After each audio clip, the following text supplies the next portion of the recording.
Hello everyone and welcome to the 2023 George Old Car Show.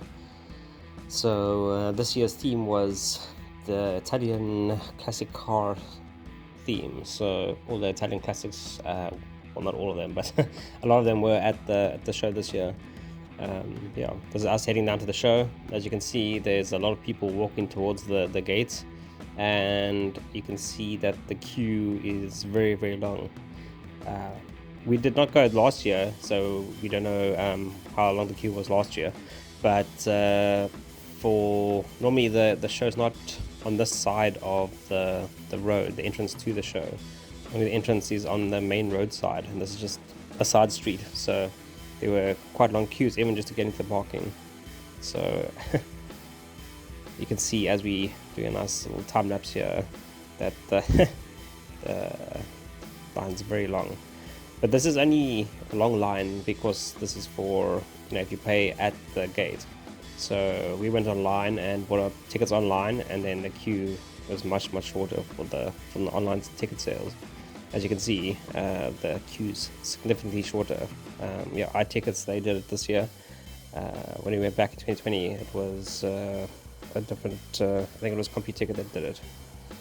Yeah, as you came in, you've got the old Southern Cape Old Car Club, nice big tent with two of their very old classic cars. They've got a Sota Franchetti on the left there, and then a Lancia Lombardo on the right, and in the middle is a Moto Guzzi. So all of them in pristine condition. They look really good. We'll first go up to the Moto Guzzi. That looks almost like new. You'll see as I turn the camera. Sorry, the gimbal is just getting a bit used to it. You have to dial the gimbal in a bit. So yeah, as you can see on the left here, the Moto Guzzi, it's been restored. You can see it still looks like new now. Later on, that another Moto Guzzi there that was not in as good condition. Then now we're at the back of the 1922 Sota Franchetti Type 8.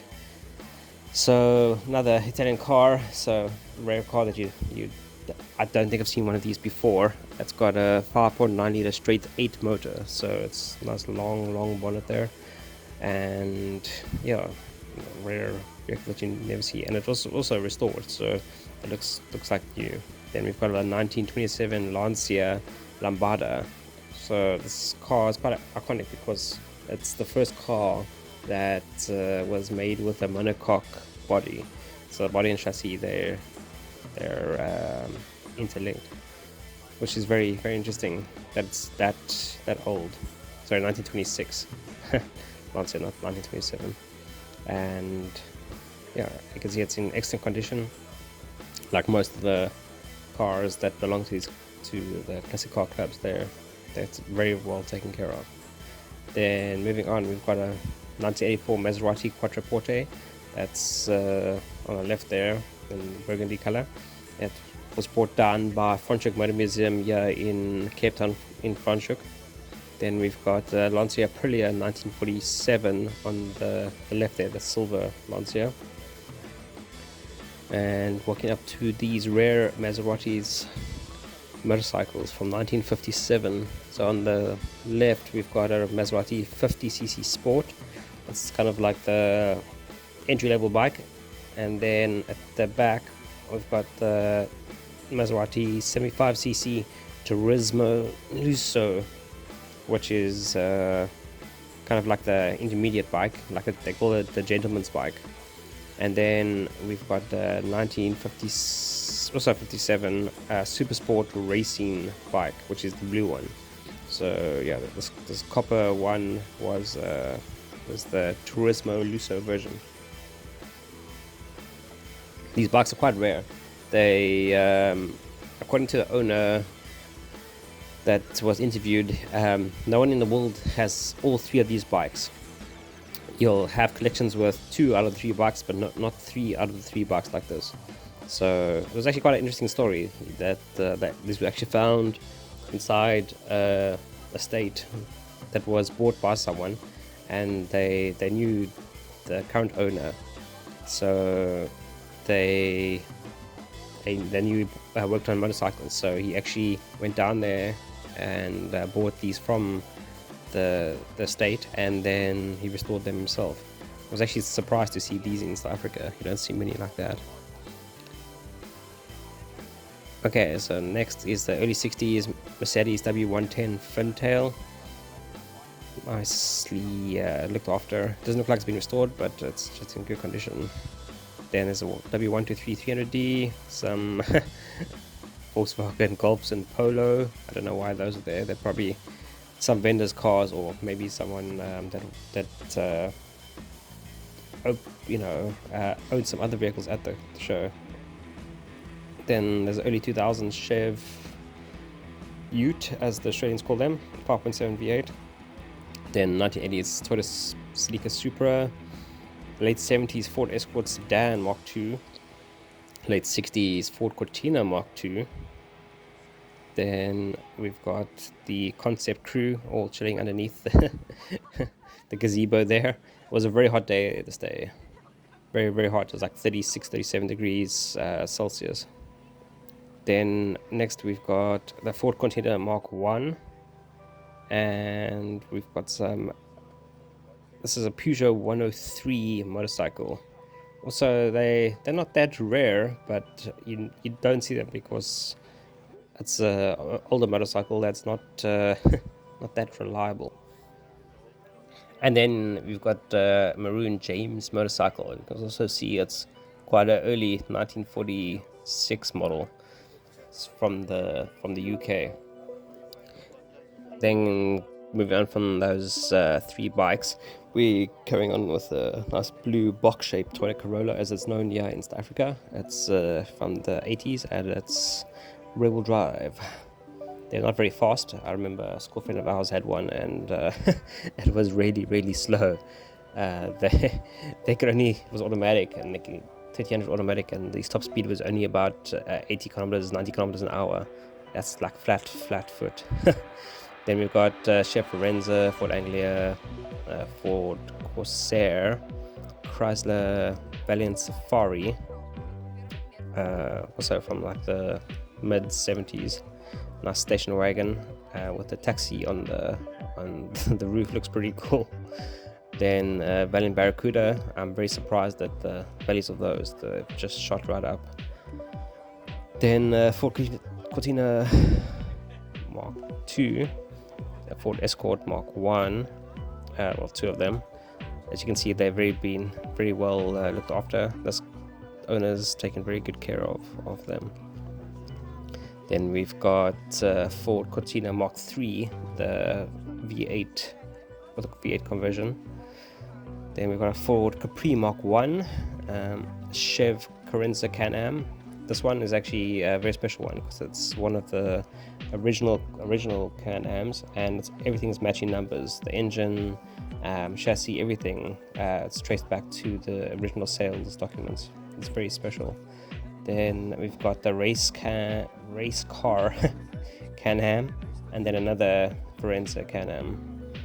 This race car is the current race car, so they still race it in events throughout the country, and it's very, very fast. So it does win a lot of the events it takes part in. Then we've got this 1985 BMW E30 Turbo. It's in very good condition all round. The owner's definitely taken care of it, and just to make it unique, he's fitted a turbocharger to the vehicle. So it's definitely a one of a kind, like, that stands out. Then we've got Ford Granada V8 Perana, very special Perana, also one of the few Peranas that are available here locally. Then we've got Ford Capri V6 Perana, which is very unique because the V6 Peranas are quite scarce. That's number 12 of 12 that they ever made. Most of them were V8 Peranas that came out the Perana modifications group. Then we've got a Ford Capri V8 Perana, Ford Cortina Mark II, Ford Escort, Mark 1 RS 1600, one of the original RSs that came to South Africa. Then we've got a 1930s Ford sedan, and then a 1930s Ford Roadster. Then yeah, they're both in excellent condition, as you can see. Beautiful red interior with the seats at the back there. Must have been interesting being a passenger in back in the 30s, if you have to sit right back, the children's seats. Then we've got some stalls on the left there. Got a nice pineapple juice stand, as you can see there. That was brilliant. Pineapple juice guy actually had a whole truck at the back there filled with like half frozen pineapple juice. It was very, very refreshing. You've got a 30s Ford hot rod with a nice white interior. Lots of chrome on the vehicle, TSW chrome wheels there. Might not be to everyone's taste for that specific style of vehicle, but it's a hot rod, you know. You pull them from whatever you had back in the day, so it's each their own unique choice. Then we've got a Ford Zodiac Mark III, common gear from the 60s. Also unusual color on the common gear. I haven't seen a color like that before on one of them. Yeah, it's called Slushy Time from my wife there. Thank you very much, that was very good. Then we've got the Ford Corsair, and then another Ford Capri. This is just one of the regular Ford Capris, not the Perana. Then we've got a Ford Sapphire, late 80s, early 90s Sapphire. Then Ford Anglia it's 59 Ford Anglia 100E. It's also, you hardly ever see that shape Ford Anglia. They're quite rare to find. And nice little classic mini here with these plush cartoon animals, and also it's been very well looked after. Conditions excellent. I like the wheels on it. Then we've got a Ford Anglia 105E, which is a lot more common. We've got some early 2000s Golf Mark 1s. They were produced in South Africa until the late 2000s. And then there's the 123 again, W123 Mercedes. There's the Chef Lumina again. As you can see, there's lots of people walking around. They expected to have more than 2,000 vendors at the 2,000 vendors and cars at the show. So I didn't count them all, but there was a lot of people at the show. Okay, then we go up to the group of Vespas that comes from the Vespa Eden Club in George. They've got ones like this Italian flag colored Vespa that's from the 1957 till the modern Vespas. They even got some of the 300cc, the big guys amongst their fleet of Vespas. It looks pretty cool with them all riding at the same time. Then going back to the cars, we start off here with a 1972 Lancia Fulvia Zagato 1600 Sport. It's also quite a rare vehicle. You never see those. Then Lancia Fulvia Sport. Then the Lancia Fulvia Sport, yes. Then a Fiat Topolino, followed by a red Fiat X19. Those you don't see that often anymore. It's never been an expensive car, the Fiat X19, but that's a very, very small car, I suppose. That's maybe why it's not that popular. They got a nice blue Fiat 600 that was on the cover of the poster for the show. Then 1960 Fiat 1100D. Also, you don't see many of them here locally. And then Abarth 500, nice 1.4 turbocharged engine there. They're very fun to drive, and it's got those crackle and pop on the engine tune standard, so it gives you a nice nice sound when you're pushing hard in the car. Then there's New Holland tractor, not blue one. Then we've got Fiat 850 tractor, followed by the Fiat 650 tractor from 1996. Then we've got a Lamborghini tractor and a Landini tractor. So that's some of the Italian tractors. Then we've got a early 70s Ford Mustang convertible. It's got the 351 in it. I like the choice of the paint scheme with the black and the silver with the ram intakes. They're pretty cool. And then it's got the light interior. It suits the car very well. Then we come in around to the Ferraris. These are two Ferrari California tributes. So they're 250 California. They're not the real deal. They're actually based on BMW Z4s. They still look very authentic. If you see them on the road and you don't know they're tributes to the real deal, you'll think they are genuine Ferraris. But yeah, these are just the BMW Z4s underneath. But it's great to have cars like this that you can actually run, use on the roads. I'm sure people with real 250s don't take they stay in a collection. They won't actually come out to drive them. So it's good to see them on the road. Then we've got Ferrari 488 Pista, Ferrari 458 next to it. Then we've got a Ferrari F8. It's actually got the same engine as the 488 Pista. Then we've got the Ferrari 430 Spider. Then Ferrari Testarossa. It's pretty cool to see if Testarossa open like that. The bonnet as well as the interior, the windows open, so you can actually get to see what it looks like inside with a manually gated shifter and the flat 12 engine at the back there. If you see them at shows, they're normally closed up and you can't actually have a look to see what it looks like inside. Then Ferrari 328 GTS, the Ferrari 308, followed by a Ferrari 458. And then in the distance there we've got the Bentley Bentayga. It's the W12 model, so it's the top of the range model. And as you can see, by only having a single digit, they probably paid a little bit of cash for that number plate. And then we're coming back up to the Franschhoek Motor Museum's 1983 Maserati Quattroporte.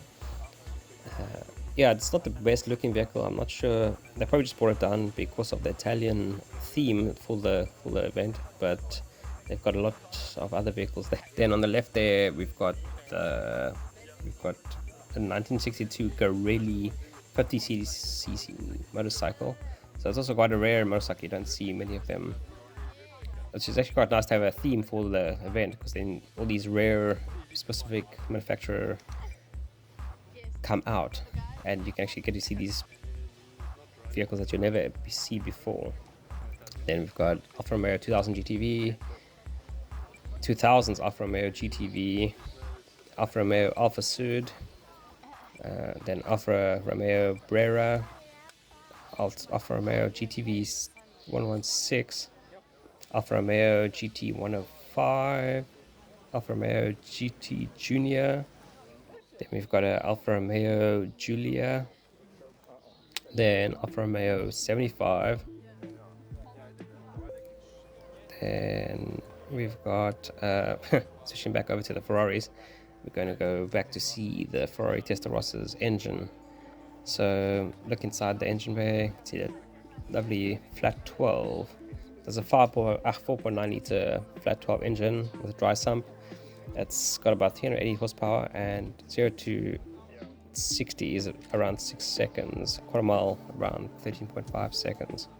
Yeah, it was good seeing so many Ferraris at the show, because normally there's not many supercars at the show. Normally it's mainly just the classic vehicles that come to the show. But because it's Italian weekend, you can actually see all the lovely classics at the show. So it was good seeing some of the modern supercars too.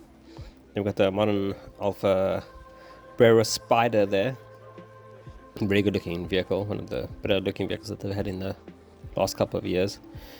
Then Alfa Romeo Stelvio, as well as the 1957 Alfa Romeo Giuletta Sprint Veloce Conrero. So now this vehicle is very, very rare. I'm not actually sure if this is an original or just a a reproduction of the vehicle, but by the looks of it, it looks pretty original to me. But from the research I did online, a lot of these vehicles were just very, very limited production. So to actually see one in real life is quite special. Then next to that, we've got Alfa Romeo GTV.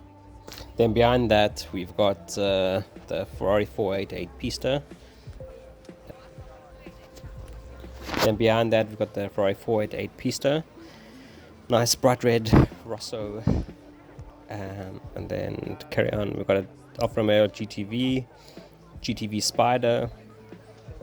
Then we've got the rear of the Ferrari 250 Californias. You can see a bit more up close detail in the back. So again, if you haven't seen one in real life, like we haven't seen any in South Africa, it's very rare vehicle. So in South Africa, I don't know if there are any actually in the country, but to see these 250s in real life, just the replicas, is very, very cool.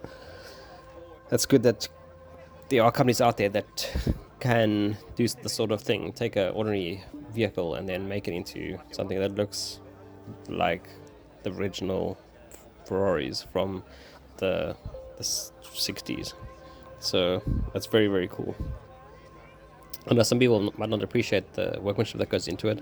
Some of the people, will say, "Oh, it's not a real Ferrari," but to them, you can say, like, when are you going to see a real 250? Like, you're never going to see one.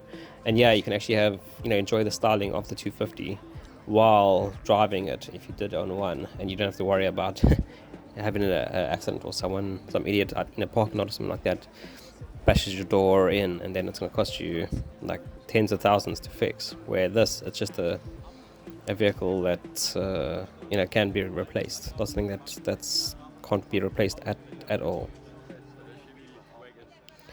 Then moving on, we've got had Mercedes W108 there, and a Chev C10. Then starting out of the Subaru Forester, we've got the Alfa Romeo Club. These are all Alfa Romeo is part of the Alfa Romeo Club itself, which is pretty cool that they could come down to the show and show us all the vehicles. Starting out, we've got the early 2000s Alfa Romeo GTV6, nice frontal drive Alfa Romeo. There you can see the polished intake of the GTV. Then we've got another GTV6. It's great seeing these polished intakes. It's good to see that the owners still take care of the intakes of these GTV6s. Nice chrome intakes that you don't see on any of the modern Alphas at all, or any of the cars. Then we've got the GTV, the 80s GTVs, 2.5s here. These also have gone up significantly in value worldwide. Then we've got a 1950s Alfa Romeo Giuletta Coupe there. You also hardly see those nowadays. Then we've got the nice stand for WD-40 here. You could buy some of their products, try them out. They got some free samples there as well, which are pretty cool. Then we've got a unique to Africa, a GTV6 that's pretty sought after in most parts of the world. Then we've got a Alfa Romeo 75, 2009 Alfa Romeo GT, Alfa Romeo Spider Type 916, Alfa Romeo GTV, and then we've got Alfa Romeo Spider, also Type 916. And then we have 159. Then we've got another Alfa Romeo Spider, also Type 916, early 2000s one. Then we've got Alfa Romeo 159. Then we've got Alfa Romeo GTA 147. Those are also becoming harder and harder to find, and the prices of them also are climbing quite astronomically. Well, not astronomically, but they're getting more and more scarce. I suppose more people are crashing them, and the prices are just going up. You have some more Alfa Romeo Spiders, and they're 156. 2015 Alfa Romeo Giuletta, and Mercedes-Benz R107 SL218. Yeah, so fortunately this section of the car show was a lot quieter than some of the other sections, so we could take a nice quiet walk down there. Then we've got Rolls-Royce 2016 Rolls-Royce Phantom. This is the Limelight edition long wheelbase, so there weren't too many of those made. It's one of only, I think, 2 or 3 in South Africa, so it's very rare here in South Africa.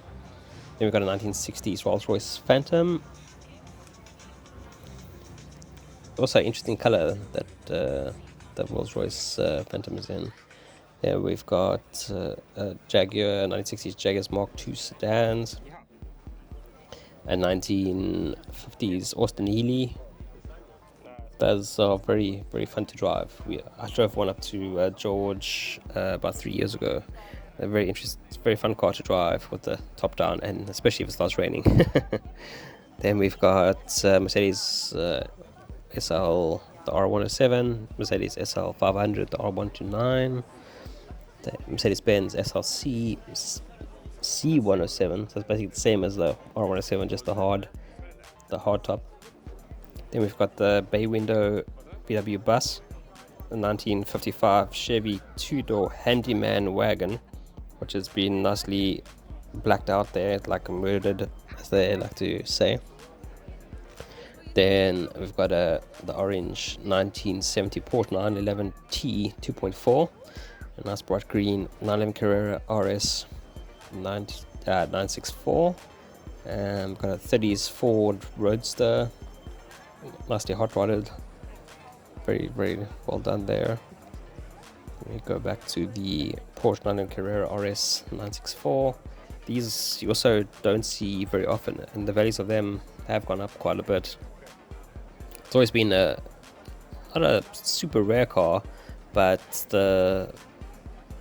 generally the collector Porsche guys, they like to keep them for a long time, so then the values do go up because it's just no one wants to really sell them. So that is a good thing for investor, I suppose.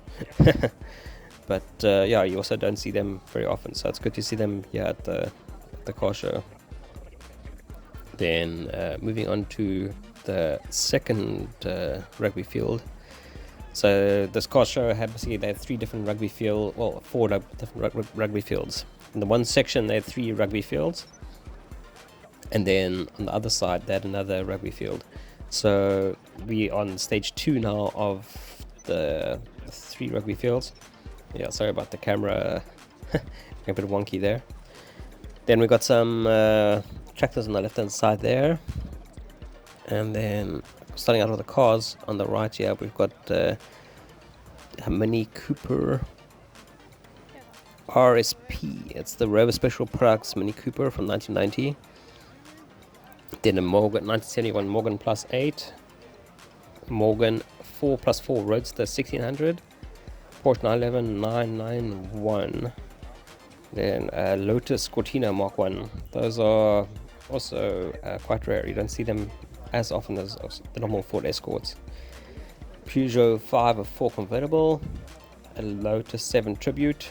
The South African guys love these vehicles. They put any kinds of engine in, from Toyota to Ford to even the bigger V8s. The guys put it in these vehicles as well. The V8 must be pretty crazy. I've driven one with the 1600 Kent motor in before, and it was more than enough for for my skill. So anything more powerful than that is definitely must be quite a handful. Then driving past here, we've got a 1934 Bentley 3.5 litre coupe. It's good to see these. Like you say, you'll never see these things, number one. Number two, actually seeing these vehicles drive is very interesting.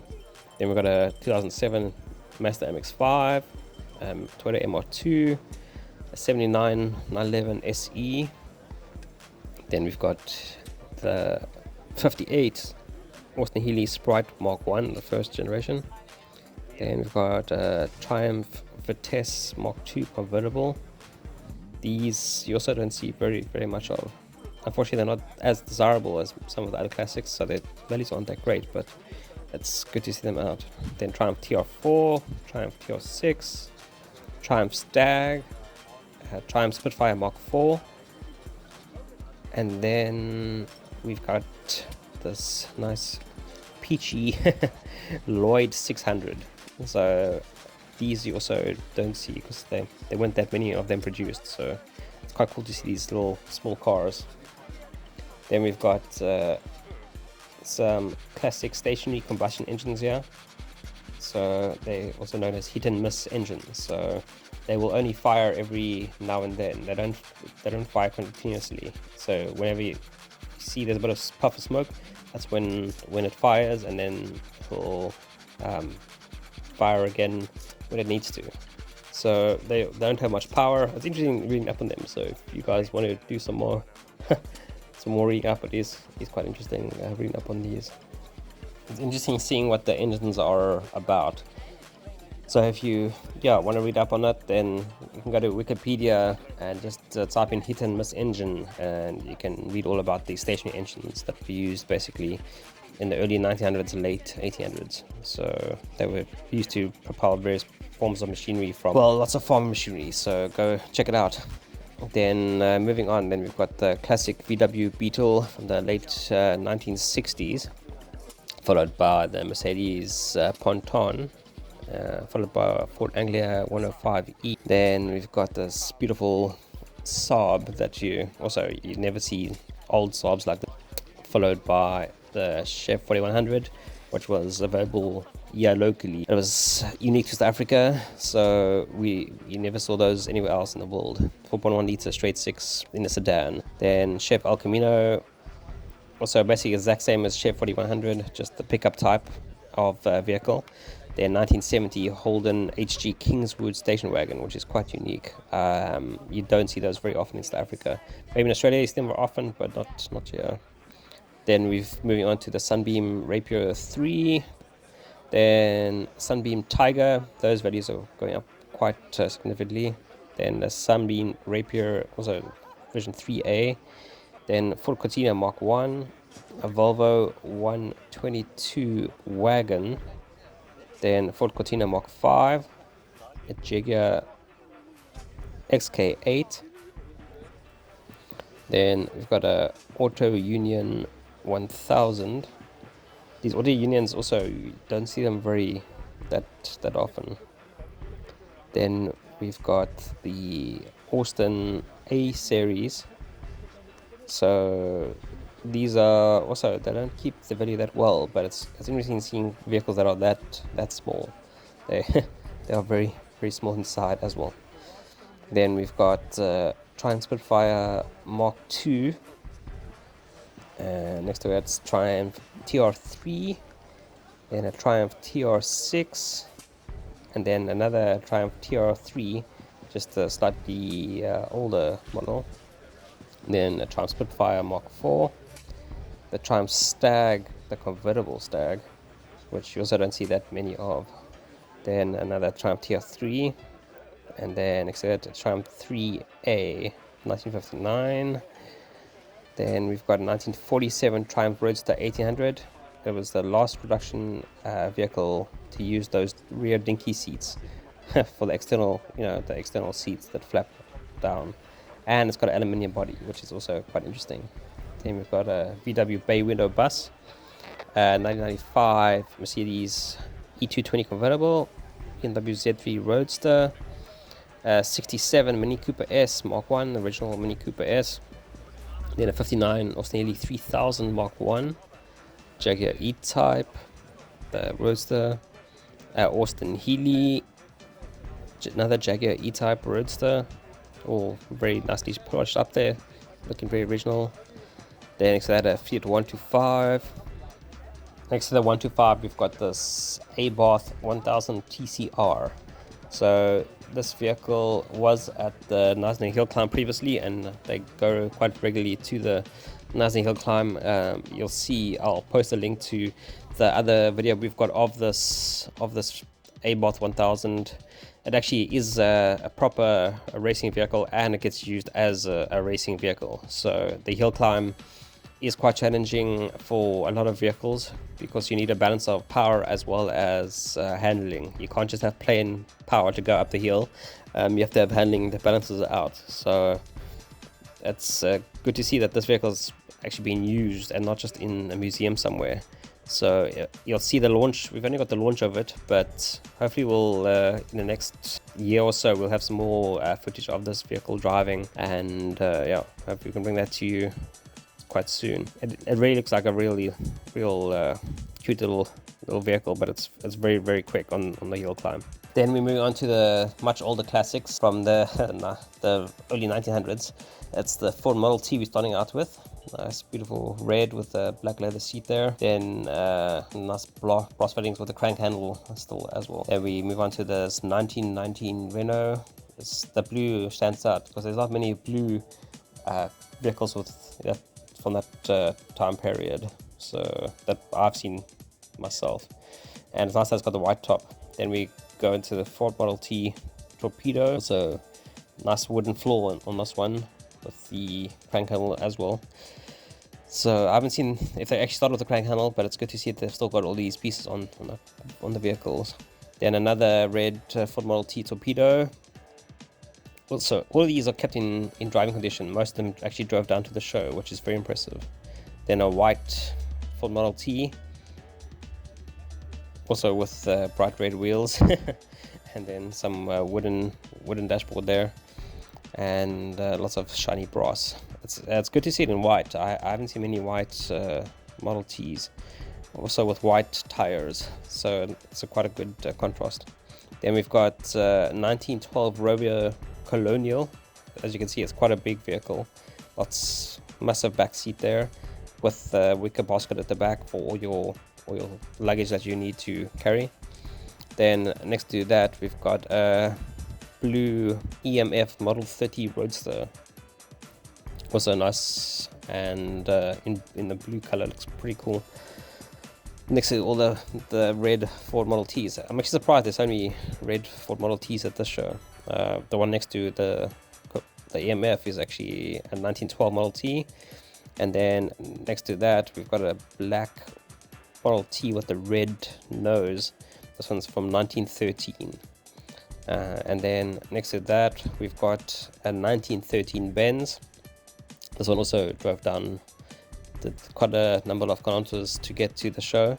So it's really good to see that these people still use the vehicle and take it on road trips, because that's what they were originally used for. Then next to that we've got a 1915 Model T pickup. You can see lots of exposed wood, which is unusual. You don't really see that many of them with the exposed wood like that. Then we've got the 1915 Model T black with a black top. Next to that we've got a 1916 Model T, also nice, finished in black. That old saying where you can have any color as long as it's black.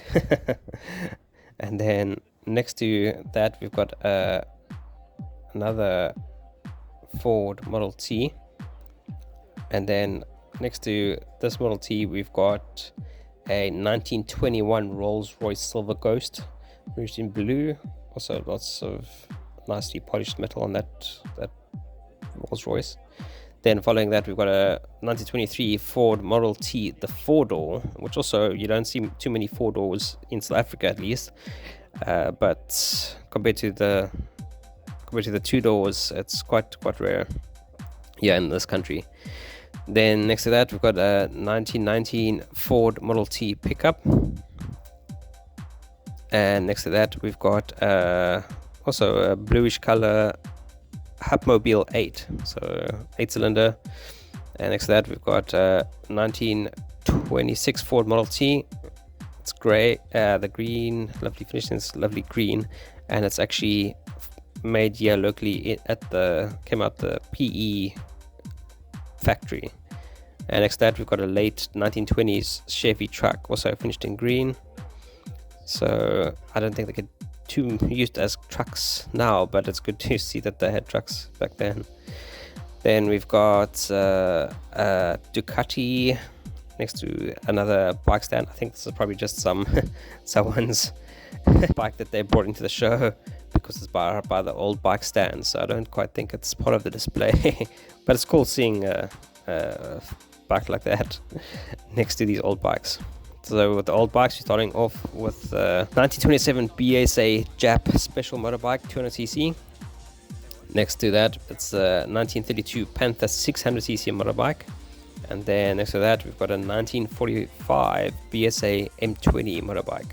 So all of these are quite rare. You don't see them on the roads that often. But fortunately, most of these were also part of that classic run. As you can see, the stickers on most of these vehicles, they actually have a run.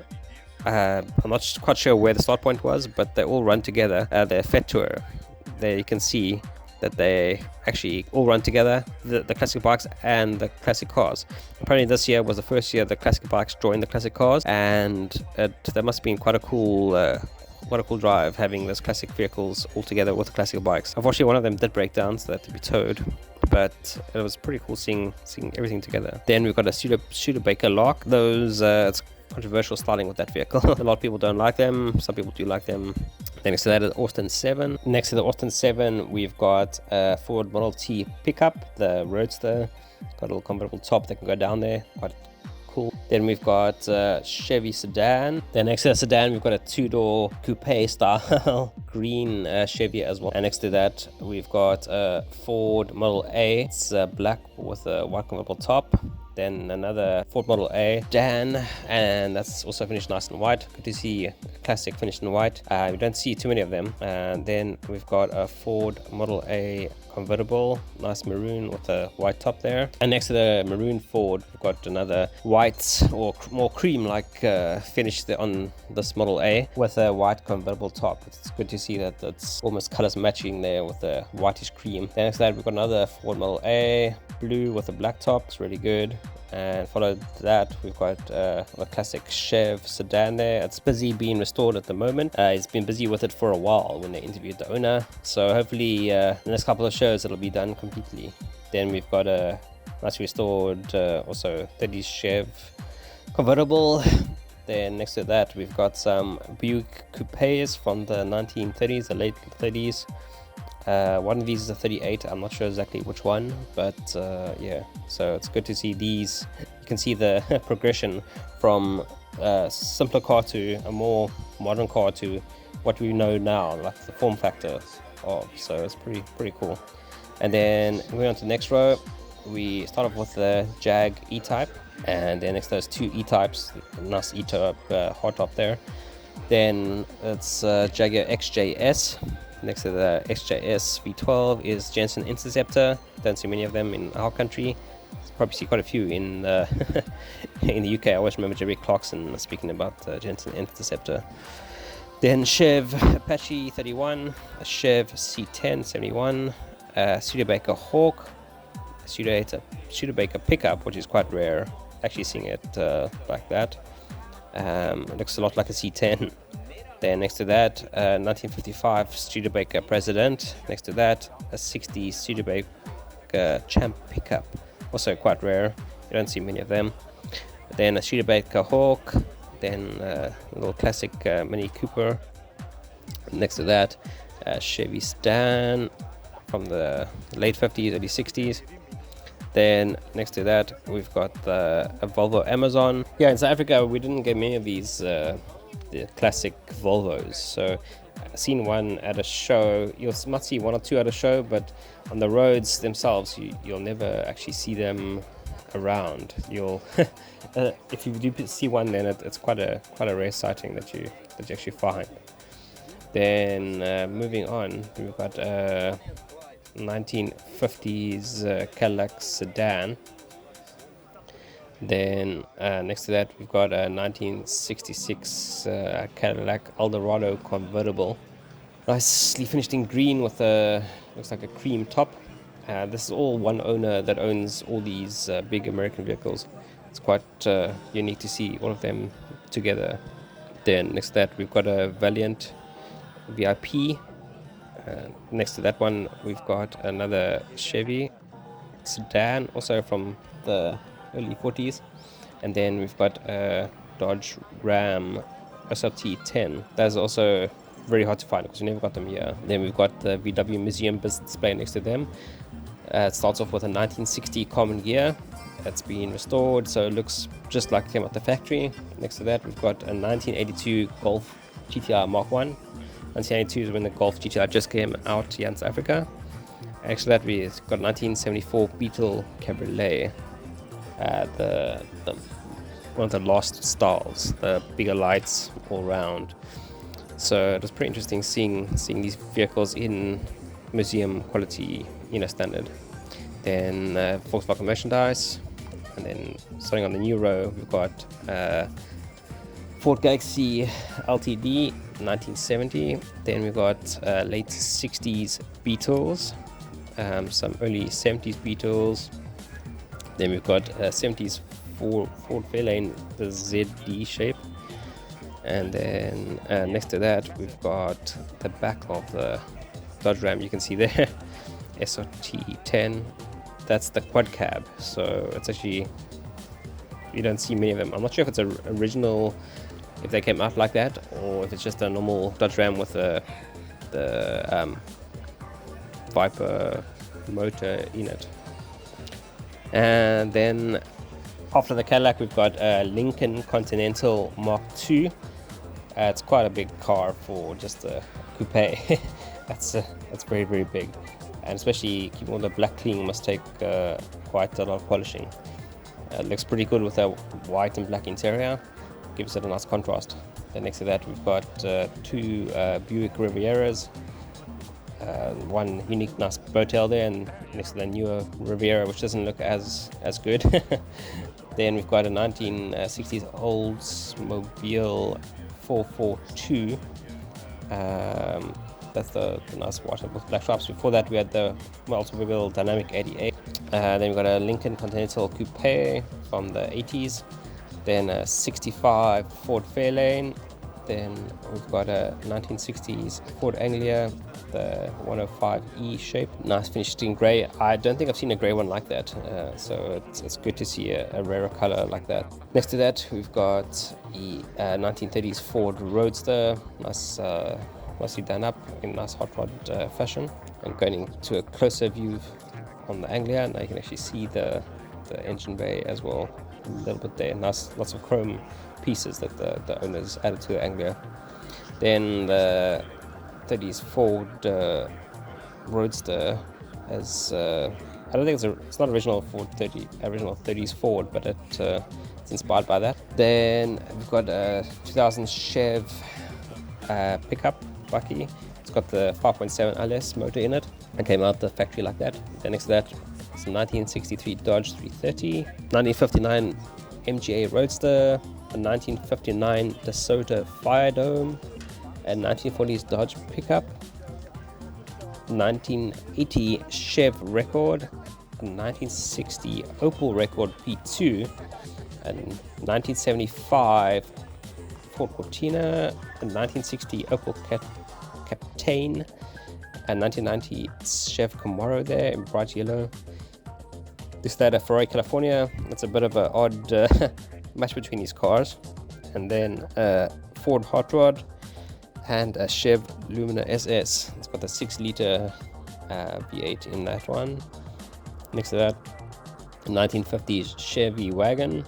Looks really, really cool with all the chrome. Then next to that we've got a 2010 Chev Camaro, and then next to that we've got a Chev Lumina SS. Then we've got a 1969 International pickup. It's got a HEMI 5.7 under the hood there, which is pretty cool. It must go very nicely. Nice to see guys actually restore vehicles with the modern engines. Makes it a lot more drivable with the modern engine. Then we've got Morris Minor there, followed by a Porsche 911 Targa, another Morris Minor, 77 Escort Mark II 600 Sport. Those are getting a lot rarer as well to find, especially in this condition. It's in excellent condition.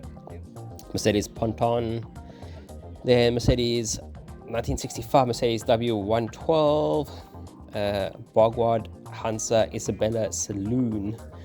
That's the Hansa edition. Pretty interesting.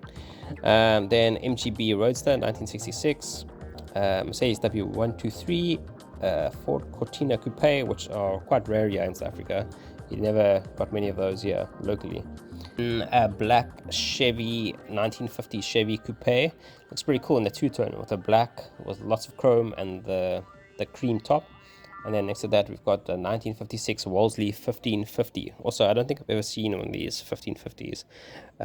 They are a bit rare, but the values of them aren't too great. It's funny, some classic cars just aren't worth that much, even though it looks like quite an interesting classic.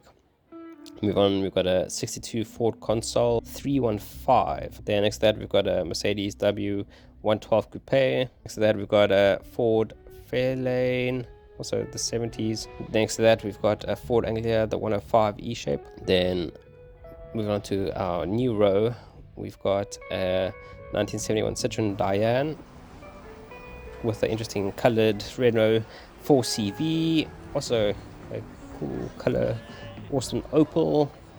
Then next to that we've got 1950s Messerschmitt KR200. We've got two of them, yeah, nice blue and green.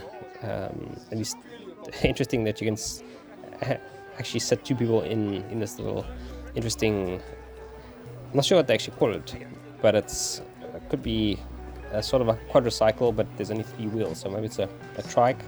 But yeah, you can actually see it's quite compact, so must be quite interesting to drive in those. Then we've got this bright yellow Citroen 2CV. It's actually on a Suzuki Samurai chassis, and it's done a lot of Africa 4x4ing. Then next to that we've got a pink Hudson Terraplane from 1936, and we've got a 1990s Chef Camaro next to it. Then as we move on, we come up to the red common gear, as you can see there, and next to that a DKW Shen Laster van, then a 73 Corona pickup, 70s Beetle, Volkswagen Type 3 bus, then W112 1956 Mercedes, another W112 next to it. And then we've got a 70 Holden Kingswood Utility, the HT series. Looks very cool in the grey. You don't see many grey ones. Then a Chev El Camino. Then a 60s Holden Standard sedan. Also, this one needs a bit of restoration, but again, you don't see too many of them, so it's good to see them actually coming out to the show. It'd be cool if you can see that one restored a little bit. Then we've got Toyota Corona pickup. Those also getting more and more rare. You don't see as many on the roads anymore as you used to. Then next to that we've got a nice light blue Morris Minor. And then next to that we've got a 1985 VW Passat Estate. Not a very rare car, but I suppose you don't see so many of them on the road, so it's getting rarer.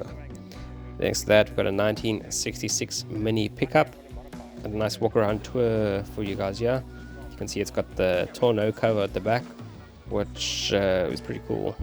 I wonder if he's actually done the bed in any sort of material. Probably not, if he's got a cover on that. I'm sure if it was wooden, he'd want to take the cover off and actually show us what the inside looks like.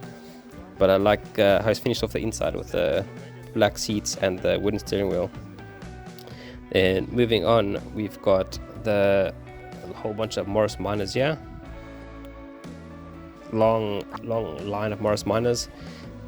It's good to know that they all use a very similar engine, so if you need to get any spares, they're not that hard to actually find spares for these vehicles.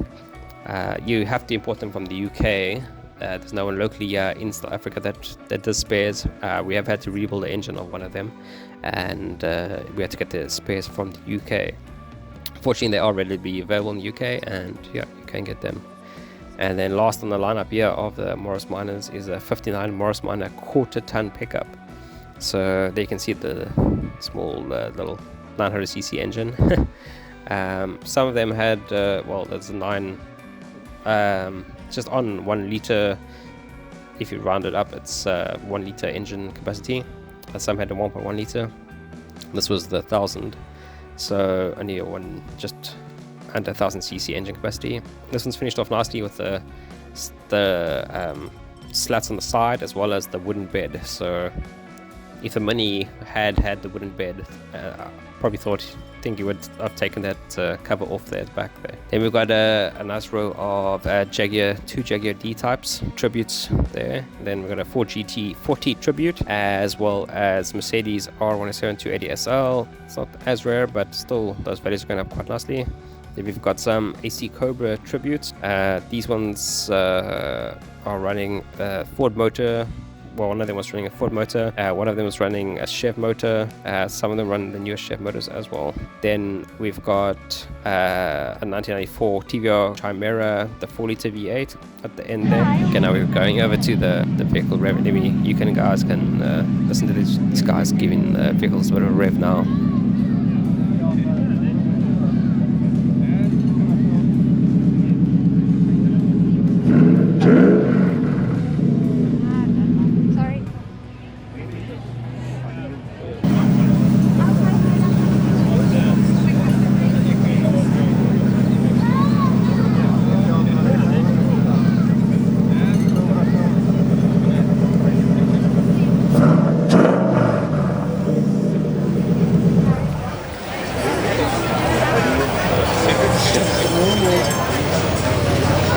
I hope you enjoyed those V8s rumbling there.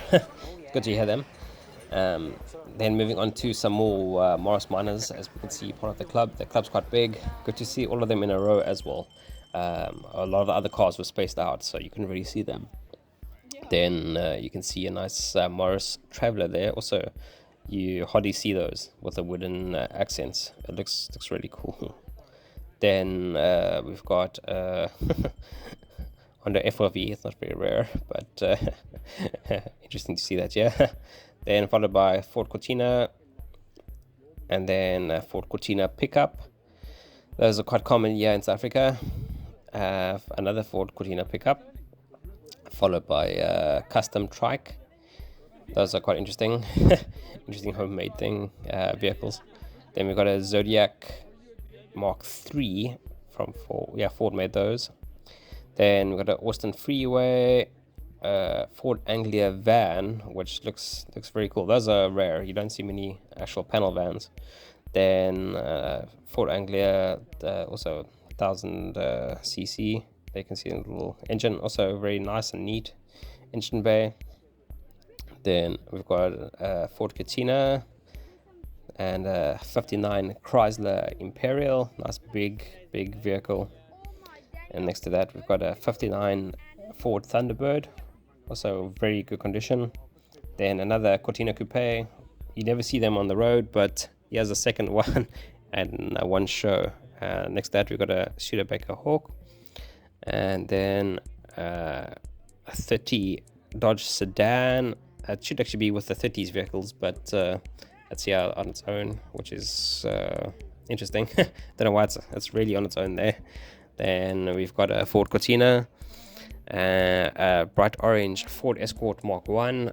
It looks really good. Really be nicely restored. Next to that, early 2000s Chev Lumina. It's got the LS motor as standard. A newer Chev Lumina next to that one. Then Volvo Amazon next to that. And we've got a Chev Commando. Also, it was more unique to South Africa. Australia got a very similar vehicle, so yeah. Then Austin Mini next to that, Ford Escort Mark 1, nicely bright red restored, and then a Ford 17M, also very good condition. Normally these have got quite bad rust, but this one was definitely well taken care of. Then we move on to the row with the MGs. So a lot of MGs in this row, starting out with the newer of the MGB Roadsters with the plastic bumpers, and then the newer ones with the Ross style wheels and the chrome bumpers. Some had the tops up, some tops down, some had the nice tonneau covers for single seat driving, which is very interesting. The Triumph that we've done before also had one of those. Then we've got some MGA Coupe coming up on the left here from 1957. You can see some more of the Cortinas there. Yeah, 1957 MGA Coupe. Then next to that, MGA Roadster. And then another 50s MGA Coupe. Some more 50s Roadsters. It's good to see that although there's lots of British racing green Roadsters and Coupes, that there's a number of other colors like the black ones, red, white. You know, it's good, dark blue. Nice variety of different colors. Then we've got the nice rarer MG Magnet. You don't see many of those, especially you see a lot of the sportier cars, but not any of the like ordinary MGs. Then next to that we've got MGTC, followed by another MGTC, and next to that one we've got MGB. That's well out of place here with the older MGs. Then we've got a MGTF, the original TF, then MGTC, followed by 1940 MGTB. Then we've got a MGTC S-Type, which is more of the rarer kind. And then we've got a MGB Coupe. Now the S-Type is quite interesting. I didn't find too much on this vehicle, so if you do know more about that vehicle, you can let us know in the comments below if you've got some more information on that vehicle. Then moving on, we've got the Mercedes-Benz 230 SL W113, beautiful vehicle. Then 95 Z28 Chev Camaro, Ford Escort Mark III, 85 Honda Ballard, 1970s Beetle. Then next to that, W123 Mercedes, and that's the end of this row. So now moving on, we're going to walk down to the third field, which is the last of the fields on this side of the campus. It's actually at a high school. A high school, like a technical college. So there are 3 different levels on the side, and then the other side they had another level. Now on the other side, when we go to that later, we'll show you that that's normally the entrance and the parking. So they completely rearranged things for this year so they could get more cars in for the public to view. So that's great that they could do that. It just makes parking a bit more inconvenient, but that's at least a good thing that they could get more cars squeezed into the George Car Show. Of course, for most people, it's a bit of a drive, and it's good to see, the more we can see, the better. They've got a 48 Chef pickup. And next to the pickup, we've got 2 or 3 different shops here with a lot of vintage parts and signs. So you can see they got a whole bunch of classic parts. Some have been restored, some haven't been restored, some are just parts from that you can buy and restore yourself. There's some lovely enamel signs. Obviously the prices were a bit inflated for the show. They weren't, if you had to go bargain with private people, they wouldn't be as high as this. I feel you could probably get a better deal somewhere else, like for this petrol pump, for example. It had quite a high price tag on it, and I seen the fully restored ones for not much more than that here locally. So the prices on them are a bit higher, but that's probably for the show. So I suppose for them it costs them money to come out for the show. It costs money for a stand and all that, so they have to put their prices up a little bit. So unfortunately they were a bit high for some of the stuff, but yeah, it's good to see that they do come out, and then where to, if you are looking for something specific, then you can ask them. They'll also source some things for you. Then some more are some classic parts as well as classic books, some nice DIY manual. A lot of people like reading those Haynes type manuals. We've got a whole bunch of them. They're very handy, especially when you're working on the older car. Okay, carrying on with the cars, we've got a Citroen 2CV, then Ford F100, and Citroen Traction Avant 1953, Ford Sapphires, 2 of them. One's got a V8 in it, so it's pretty cool to see V8 swapped Ford Sapphire. And next to that we've got a AMC Rambler 1968, then Ford Anglia. Next to that we've got a Mark II Sport Ford Escort, also with a more modern motor in it. Good to see a couple of Escort Sports here. looking in very good condition. Good to see people taking care of them.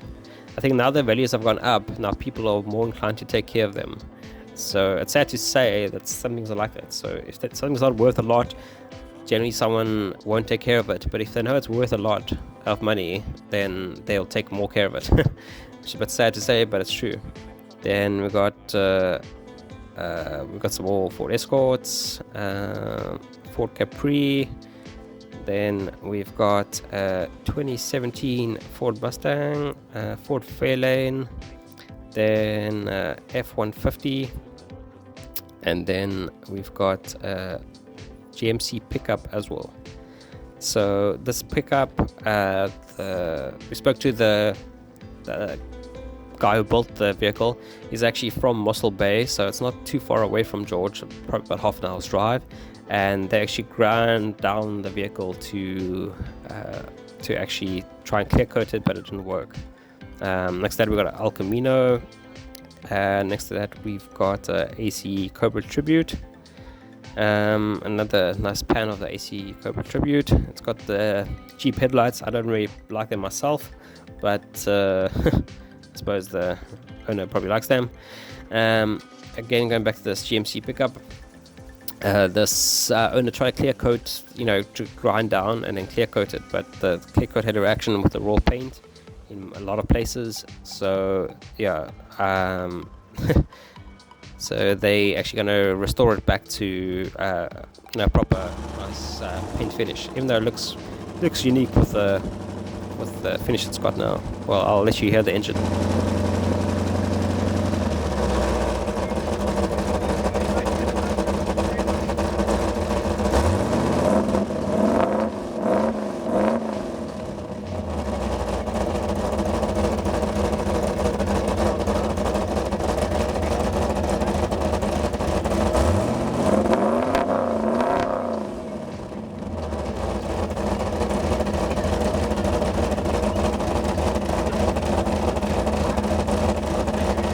Okay, back to the tour of the show.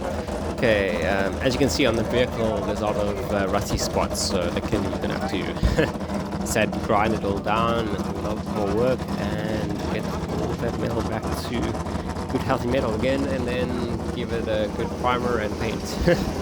So hopefully put some good time in there, and I'm sure it's looking good when it's done. Okay, cool. Moving on, we've got a Citroen 2CV. Ford F100 again, a Cortina pickup truck, interesting two-tone on that, green with gold. It's definitely unique, I would just say that.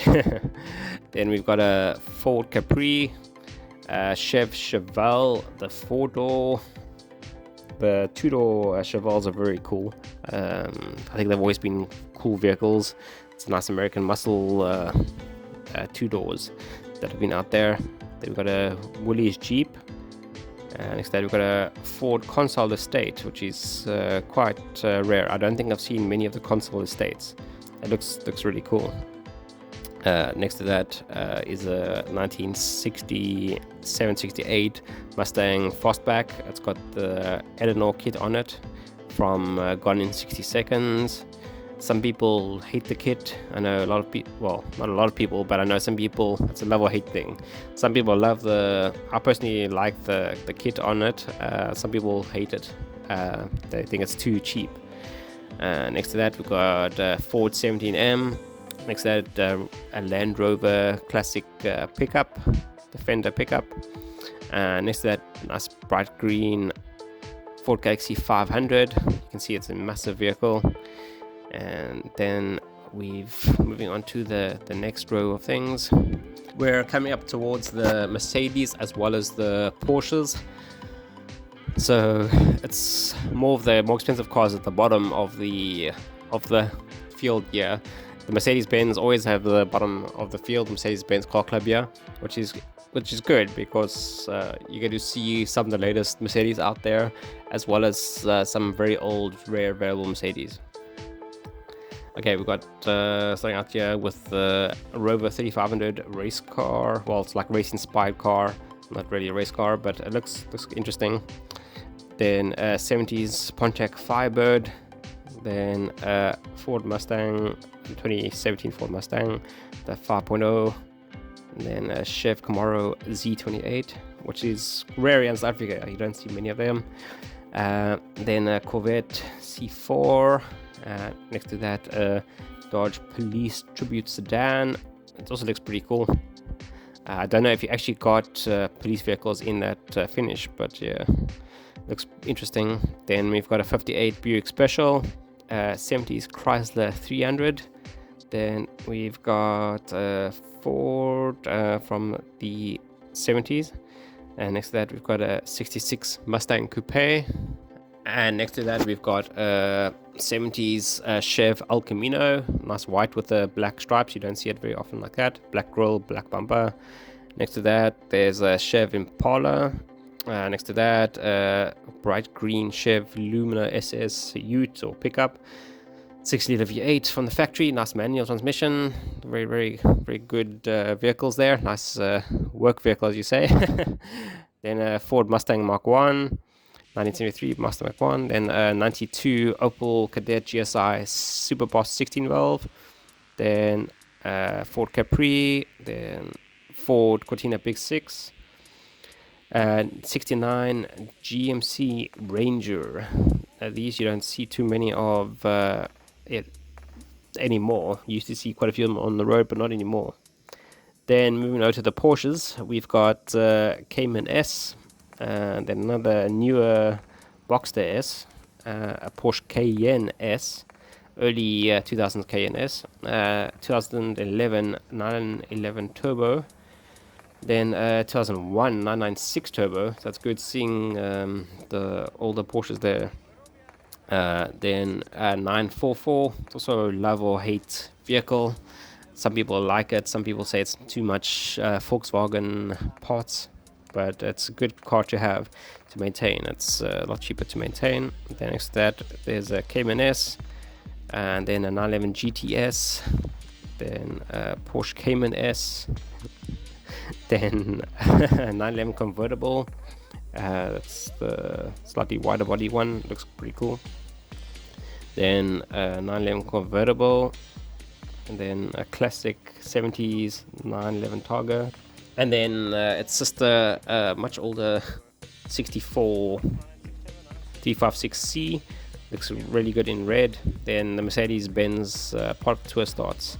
So it starts off with a newer E-Class Mercedes. Then after that, there's W124, then W126 380 SEC, and another 126 but the sedan.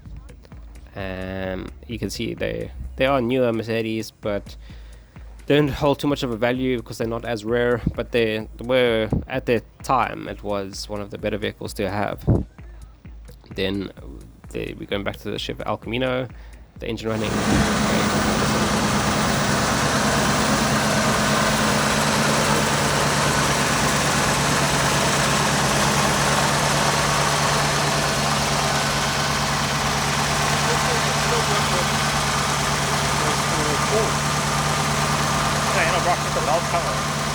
The brand of performance car. So they made them from Ford and Chevy.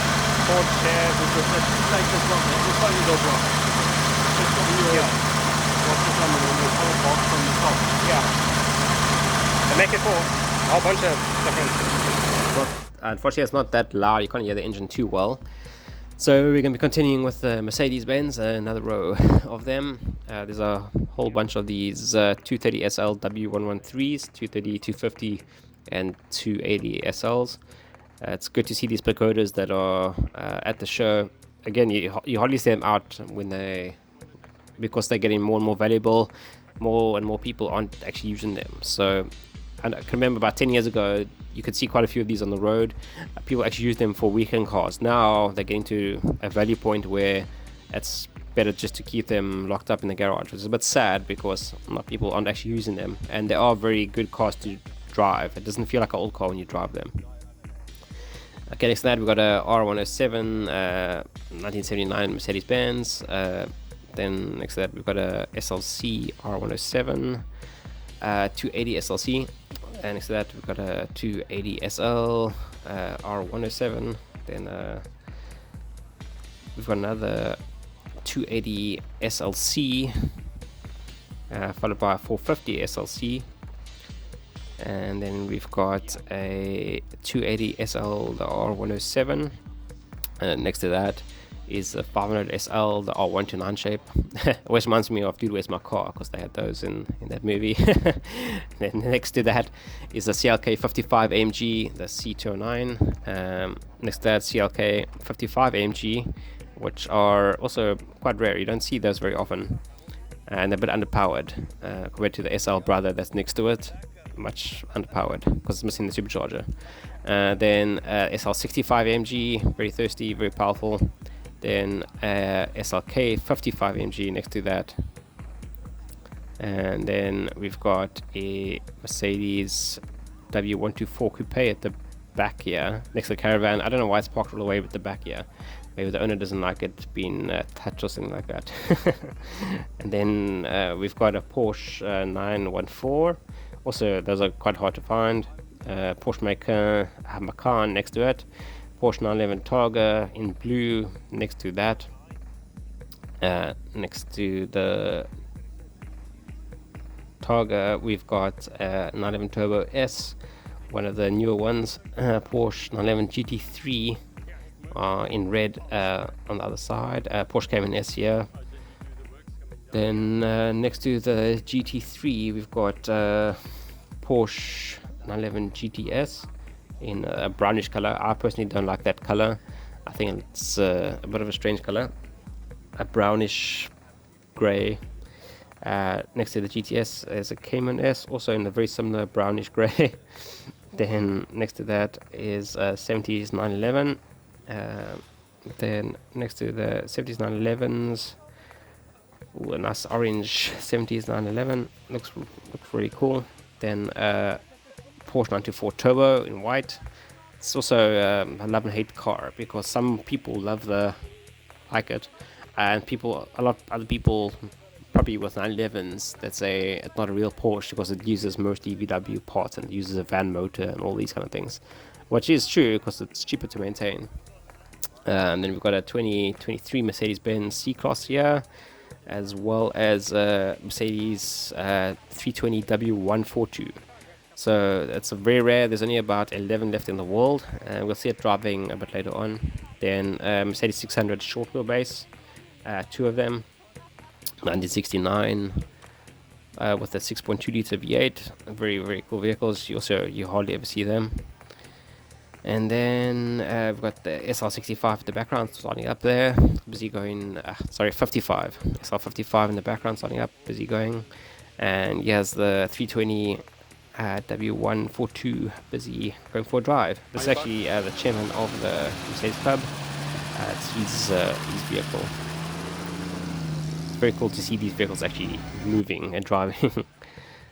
Then next we've got the S600 on the right there, white S600, nice V12.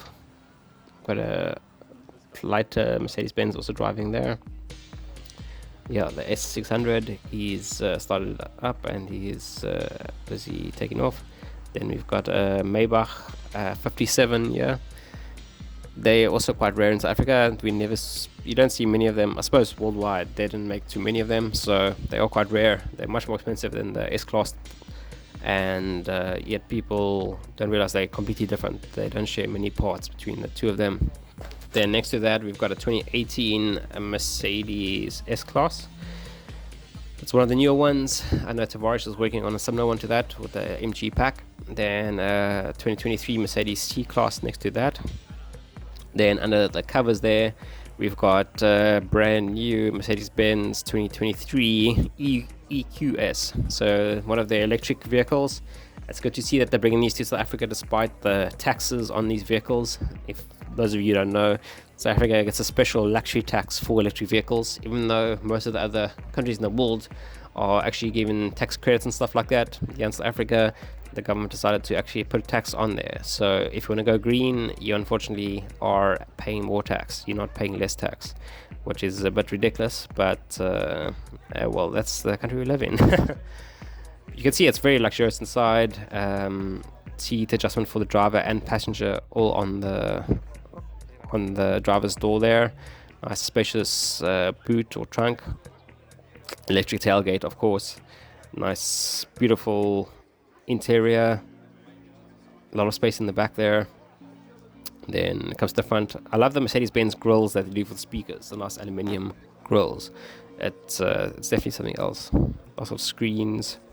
And a very simple, if you compare that to some of the other manufacturers, this is definitely one of the simpler designs. You can see that they went about making, instead of filling it with screens, it's got 2 screens, one for your information like a speedo and stuff like that, and the other one for your infotainment and to control the climate and things like that. Next to that, we've got the EQB, also 2023 EQB. This is, I find, more of a competitor to the X1, BMW X1, size-wise. When we actually compared the GLA to the X1, we were surprised to see how much bigger the X1 is. You can actually seat 5 adults, where the GLA you can't seat 5 adults. So I would say this GLB is actually more, well, this is the EQB, so the full electric version of the basically GLB. So also very simplistic, nice, one big screen with everything. It reminds us of the older S-classes with the bigger one screen, which is good that they're bringing that tech into the smaller vehicles. So that's a good family size vehicle, that the EQB. And then they've got the baby EQA. I'm glad that they actually pumped up the size of the EQA quite a bit. It's a lot bigger than the GLA. So again, like the EQA and the EQB have got a nice similar interior. Very, very similar, as you can see, but very luxurious. You can see a lot of tech has been brought from one and the other, so which is pretty good. Now we can see at the front here some components. It's interesting to see that they actually open the engine bay, so you can actually see the components and things like that, the cooling and the 12-watt battery and things like that. Then you've got the 2023 GLA, you've got the 2022 GLB, 2021 GLC 63 AMG, then the W124, then we've got the older Escalade 320. This is just a 320, but I find the 32 AMG is one of the better, more rarer cars, understated cars. Then C55 AMG, then a W114, W116, S-Class there. Also, those very common here in South Africa. They were big sellers, so they're not rare to find, but it's rare to find in that condition, I suppose. Then we've got a W124, also quite common, but not too many in very good condition. Then in the distance there, we've got a W114 Coupe, a 250. Those also quite rare in South Africa. We don't find many coupes. Then we've got some T2 VW buses, T3 bus, camper bus, some VW buses, 60s and 70s Beetle. A couple ones got a Subaru motor in it, and then a T3 bus, actual pedal bus, which is pretty interesting. It's a nice support vehicle for some of the vehicles. A nice Beetle project there, and another T2 VW bus. Then going on to the more expensive Mercedes-Benz, we've got the SLS AMG Convertible, and next to that we've got SLS AMG, just the coupe. I love the white pearlescent on the Roadster. It looks really cool. You don't see too many of these. Obviously they were very expensive when they were brand new, and it's got the 6.2 liter V8 that everyone loves. Well, not everyone loves, but a lot of people do love it. I really like the silver as well. It's like a timeless color, so I don't think it's going to go out of style anytime soon. And I think the coupe will keep its value a lot better than the Roadster, which has been reflected so far as well because of the unique gull-wing doors. Moving on to our next row of cars, we've got the 190 SL W121 series cabriolets here. Also, you don't see too many of these. There next to that, Our W189 Model 300D, the Dora specification one. Pretty interesting convertible.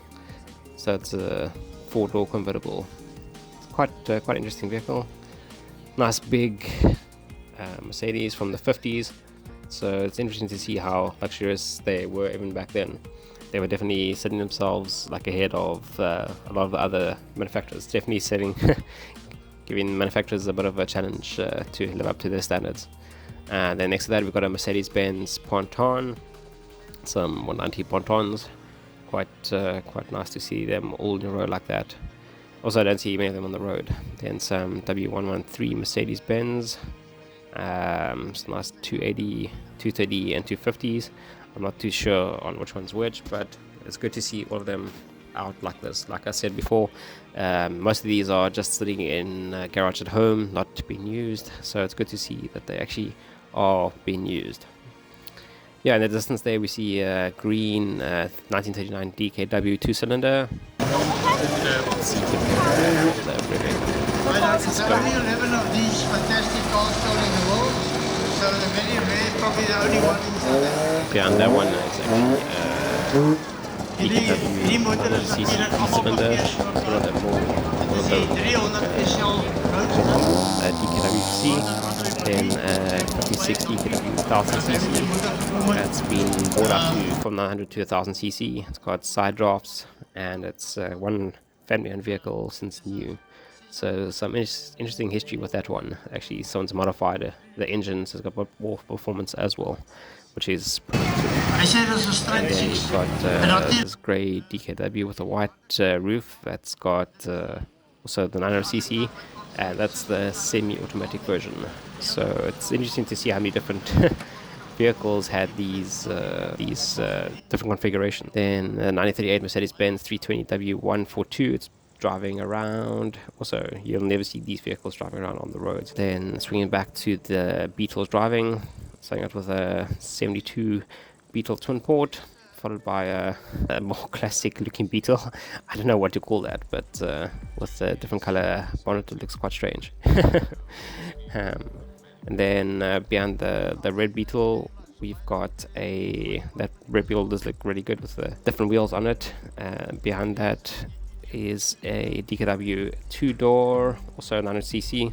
They're making their way down to the tent in the beginning so the announcers can interview them, find out a bit more about their car. And then we pan around, see a VW Amarok just parked in the middle here. I don't know why. In the distance there you can see a Lloyd 600. I don't know if those of you have watched Lego Movie, but Lloyd is a quite interesting character there.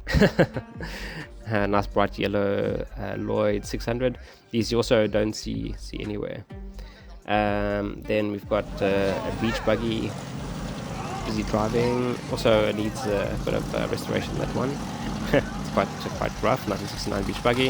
And some Beetles, 600 Beetle twin ports. And there's that interesting looking Beetle with the red bonnet. I'm not sure why it's got a red bonnet. Maybe his old one rusted away. Maybe it did because you look at the door, it looks quite rusty. Then we've got a brown, real brown VW Beetle. Early 70s, late 60s Beetle. Then this copper Beetle with the Subaru motor. Then there's the T3 panel van, support vehicle. 1800cc flat equal motor in that one. Then behind that, nice greens, early 70s VW Beetle. Then coming behind that one is a T2 camper van. This one is still very original. They haven't changed much on that camper van. Then if we pan again over to the right, we can see some more history of the Bogward company. You can see from the start there in 1890 all the way to when they ended in the 60s. So let's carry on, walk down the next aisle. And carrying down the line, we've got Goliath Hansa 1100. Nice little black car that's also quite rare. Then Bogward Isabella Bogwood Isabella Combi, which is the station wagon, and then another Bogwood Isabella Combi, just different years between the two of those. They look pretty interesting, and that's part of the DKW Owners Club. In the background there, we've got a 1957 Saab 93. So I'm going to walk up to that and check it out. Got a little Vespa on the side there as well. Not part of the Vespa club, so it's not with other Vespas. So yeah, these Saabs you don't see very often, especially on the road. I don't think I've ever seen one driving on the road. Most of the time they're just kept in someone's garage or in personal collections. So it's a pity, because it's an interesting looking car. You can see it's meant to be as aerodynamic as possible. I know back then they were trying to go for fuel economy, and some of these shapes you can see it's meant for aero. The aerodynamics are very smooth. Even though this car's only got a 750cc 3-cylinder 2-stroke engine, so it should be quite smoky when you drive it. The 2 strokes normally they do produce a lot of smoke, so it's pretty about that. But it must be interesting to drive. It must rev a bit as well. And then on the left there we've got 1975 VW Combi Deluxe, the brown and white one. Its nickname is Top Deck because of the Cadbury Top Deck chocolate. We've got a 93 BMW M3 Coupe on the right there, then a VW inspired fire engine, so that's pretty cool. It's got the sirens and everything like that on it. Then T2 pickup, the dual cab, so it's got space for your passengers as well. BMW 850i on the right there. Then another 1975 VW bus driving, 1975 Brazilian 600 twin port panel van from Brazil itself, which is pretty interesting. Then Mercedes R129, the nice silver R129 there, SL300. Next to that, common gear with air ride suspension. This one's been given an interesting paint job as well. It's a very dark red paint job, so it matches the stress look they're going for. So you can see there's a bit of flames, and you can see it's a dark red color when I come in very closely. It's not a black. So you can see that a lot of time and effort has gone into the paint job, and it's got little metal louvers for the back window as well. You can see the engine. It's a 1600 twin port. It's very similar to the Beetle motor. Then we've got a little VW camper bus there, all fully kitted out with the awning. You see the guys relaxing under the awning there. It's good to see the guys really enjoy the show. That's also a 75 Brazilian 600 twin port. Then again at that, the wheels on that common gear are quite interesting. 4-spoke. You don't see too many 4-spoke wheels. On the left there is the 67 Beetle. It's a West Germany imported Beetle. Then we've got the Porsche Speedster Tribute with it's been bought out from the 1600 to 1900 cc engine. And then we've got a 1970s Beetle 300 LS convertible. And last at the end here, we've got a 1958 Beetle with the sunroof. So it looks quite cool with the sunroof, the fabric roof. Must be interesting to drive. I know they're not the quietest of cars inside, so with this fabric roof they must be even louder. Well, convertible must be even louder than that. And yeah, we've got a much older Beetle next to the Speedster. So this is just a tribute to the Speedster. It's not an original one, but it's been really well finished off. You can see with even the engine bay, a lot of attention to detail. It's got the carbs on either side, and the interior, it's got used a lot of genuine Porsche parts.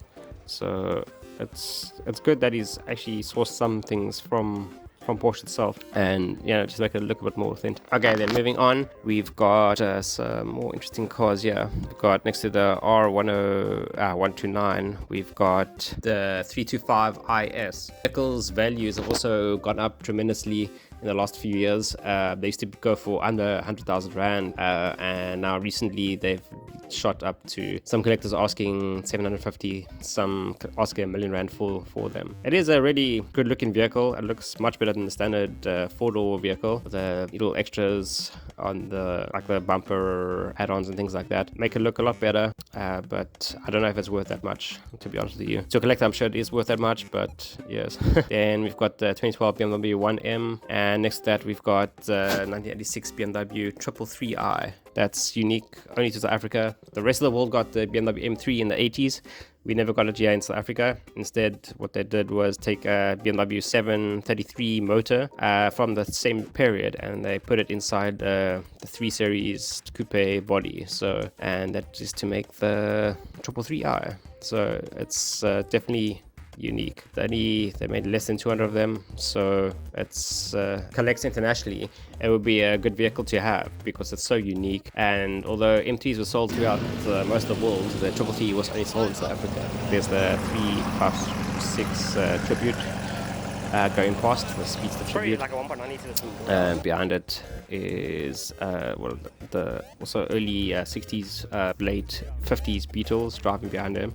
And we're making our way back up to the main stage, so that's where all these cars are driving to. There's a main tent, there's a beer tent as well. So most of the people, if you just want to relax for the day and watch the cars come by, you can go sit in the beer tent, grab your beers, and then just chill, get some food, and watch the cars come by, and then they interview all the drivers. So we're going past the Bogworld, Isabella's on the left there. He has the common gear with the air suspension driving. It's interesting to see that people actually taking these classics and making them unique. Even though the more original ones are worth more, the guys are still willing to make them a bit more unique to what they like. Then we've got the 1939 DKW 2-cylinder, nice green, bright green. There, I think he's struggling to get some gears. Let's see if we can hear the car. What a beautiful car, what an achievement to have to own a car that long. I'm not sure long this is later.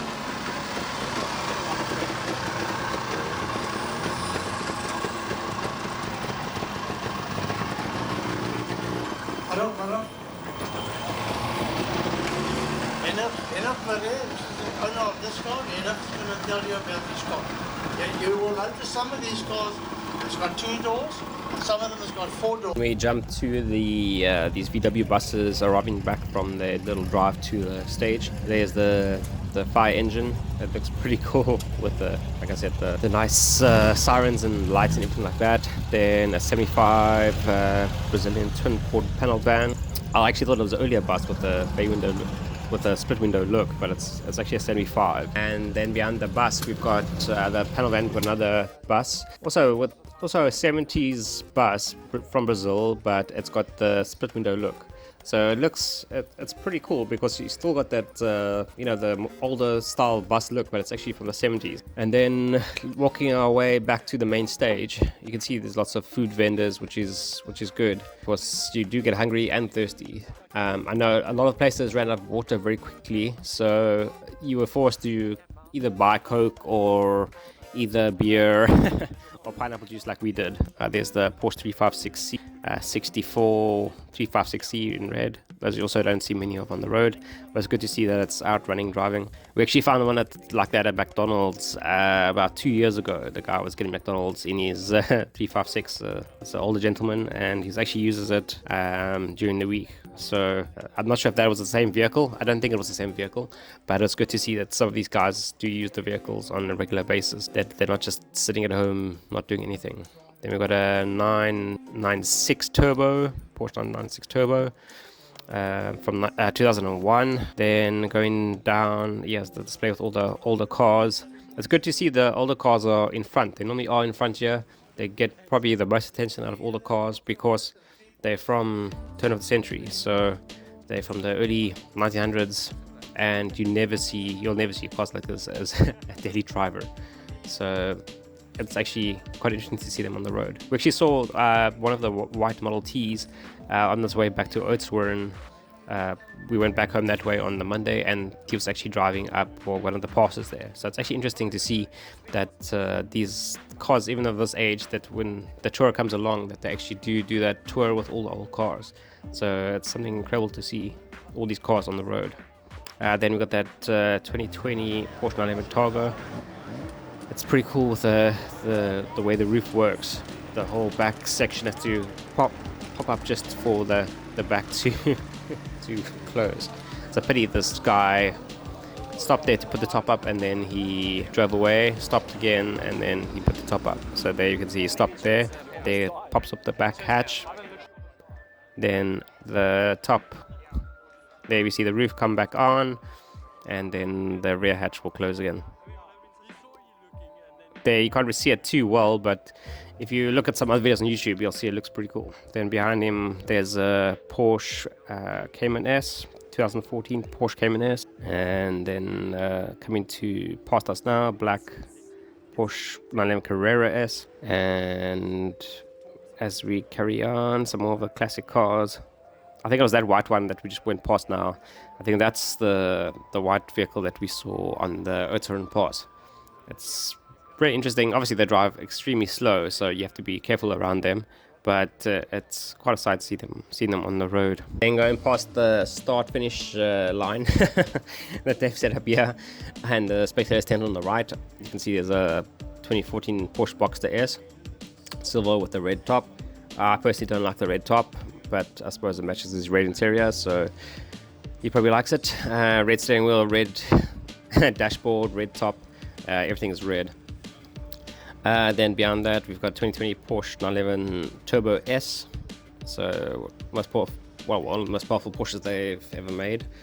And then a whole line of the Lynx Roadsters. Normally they came out with the Ford engines, like smallish Ford engines. Some used the Ford V6s, but most of these Lynx Roadsters, they actually had the Lexus V8. Either the 1UZ or the 3UZ. So in that small light body frame with that V8, it must go very, very well. Then coming up to the main stage is the 2016 Mercedes C63 Edition 1, the coupe. You can see it's got the Edition 1 accents and things on it. So let's listen as he gives us a bit of a rev.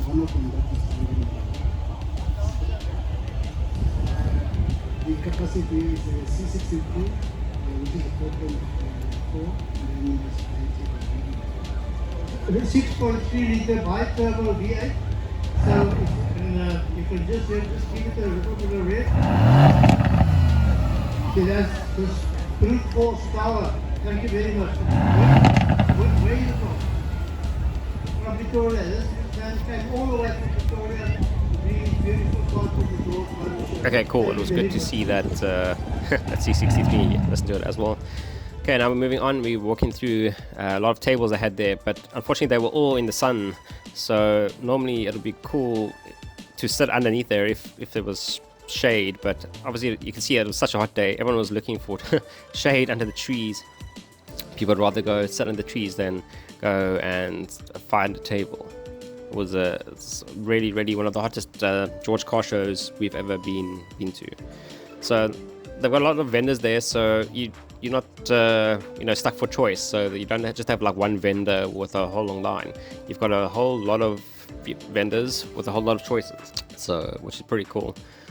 We personally like the chip and dip place. That's got just hot chips that are nice, and you got a whole bunch of sauces that you're allowed to get. That you can choose from, should I say. Okay, cool. Then walking past the Mitsubishi stand, we've got some more used parts in good condition. Most of the parts were in good condition. Some people at some of these shows, if you go to do swap sales, I'm sure you've seen that, the guys just bring any parts. They can be like bent, trim and things like that, and they're trying to sell it for quite a high prices. Then we've got Garden Route Aqua Blasting. On the left there, they clean the parts quite nicely. Then Undercover custom covers, and it's Ace Auto. It's all the new replacement parts for your vehicles. I know they're not the cheapest of people, that I've seen some of their prices quite high. Then car artwork. Then before that was Cable Center George, making all the cables for for the older cars, or if you've got any glasswork you need cables for. Then car detailing. I didn't see a name on the car detailing place, but I just saw it was car detailing. Then we've got some Expel Auto as well as Ducati there on display. Then Auto and Classics Lens Manufacturing, Johan Brandt there. He makes, if you've got a classic car and you've got a lens as a sample, then he can make a lens for you. So he makes a reproduction of that lens for you. That's, I know a lot of the time the problem with all the lights is maybe cracked or something like that, and very faded. So you just want them back to the new. So he can help you with that. He can definitely get them back to looking like new. So he just remanufactures the part, which is quite good. Not many people can do that. Which is really cool. Then you've got chrome plating and renovation, some more quad artwork. Then we've got power soul products, cleaning products. Then we've got the Zephyr guy. He does also some parts for your Zephyrs, classic Zephyrs, which are pretty hard to find. Then we've got powder coating. These guys do power coats on the like roll bars and things like that. See nice red roll bars. We've got a cycle shop. Next to that we've got Pro Auto Rubber. They do all the rubber mats and rubber door seals and things like that. They're also close to home here in Cape Town. They do stock a lot of things, bushings, polyurethane bushings, things like that. They also stock. Then we've got some more of the Mitsubishi stand here. It's interesting seeing some of these short wheelbase Mitsubishi. Like we've got the short wheelbase Mitsubishi, the Evo spec Pajero. Yeah, I know I think they're called the Shogun in the US and overseas. But in South Africa they're called the Pajero. Yeah, that looks really cool with the body kit. Then we've got chip and dip, like I was saying earlier. So basically, for those of you who don't know what it is, it's they just do like basically fries. So it's thin, skinny fries, and then they've got a whole bunch of sauces that you can choose from. Anything from just normal tomato sauce, mustard, to jalapeno mayonnaise, and things like that. So we got some jalapeno mayonnaise, and it was actually quite spicy.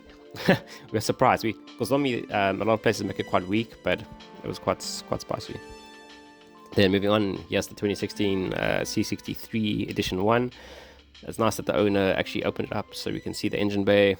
There's not too much to see, obviously, but they can see the V8 with the turbos on the inside of the V, so it gives a better performance. You can actually see the carbon fiber mirrors. It's quite a high spec C63. Then we've got a 72 Ford Ranchero, two 72 Ford Rancheros, and then we've got a 60s Chev Apache, nice V8, lots of bling on that Chev. Next we got a 1990 Chevrolet Silverado. It's quite a rare sight in South Africa. 2014 Toyota 86. Next to that, Mark IV Toyota Supra with a 2JZ with a big turbo, as most of them do have. It's good to see that this one is not stock. Then we've got a Datsun 1200 Coupe, the B110 shape. Then we've got a Nissan 4000 1.4. It's quite a common little bucky locally. Then we've got a 1930s Ford pickup, and we've got a 1993 Toyota Twin Cam, and next to that a 1998 Toyota Conquest Twin Cam, which is also quite hard to actually see them. Yeah. So here's a video of them revving.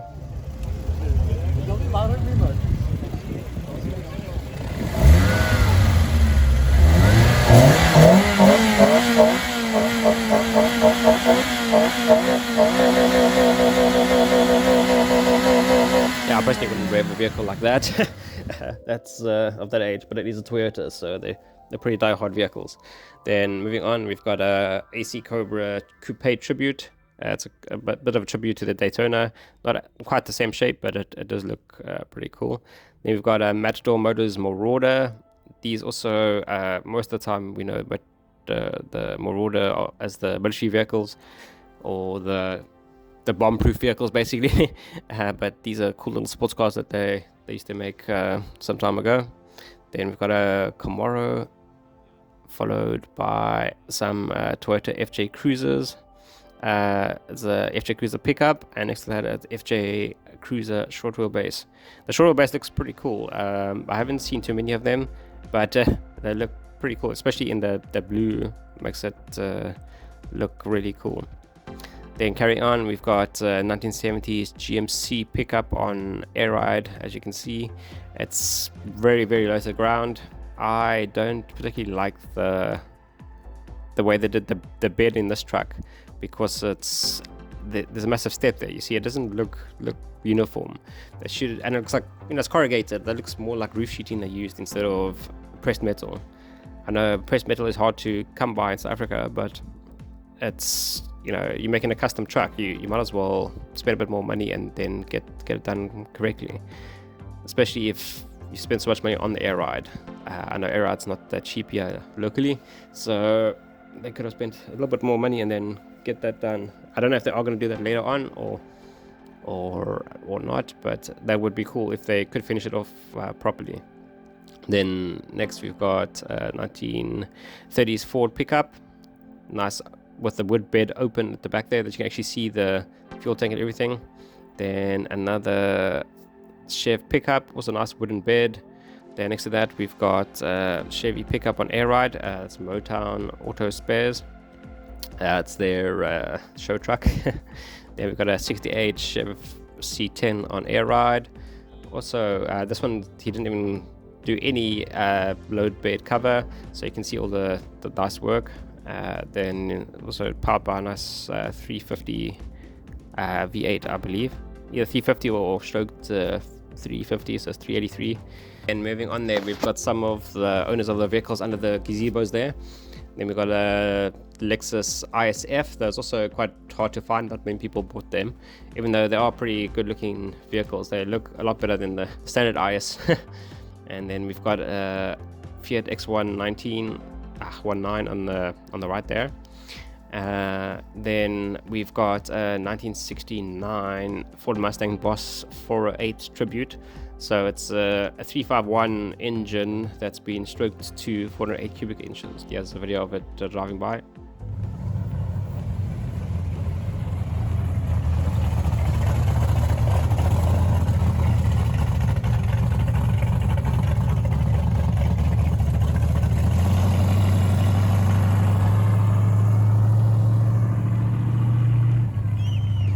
Okay, carrying on, we've got the 57 Chevy Bel Air 4-door.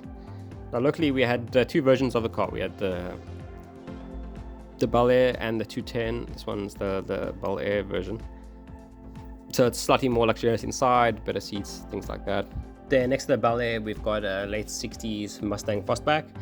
Nice big back window there that you can't really see out of. Don't know if anyone's driven one of those before, but it's got a massive back window. You think, oh, you might have good visibility, but at that angle it looks like a little post box, as they like to say. And behind them we've got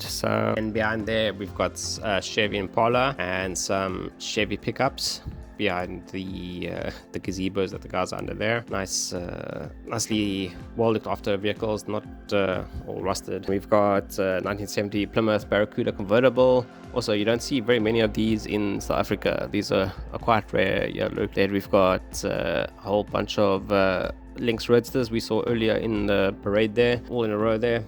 Most of these have got the Lexus V8s, either the 4-litre non-VVTi or the 4.3 VVTi, as you can see that engine cover there. And yeah, it's cool that each owner's got their unique style.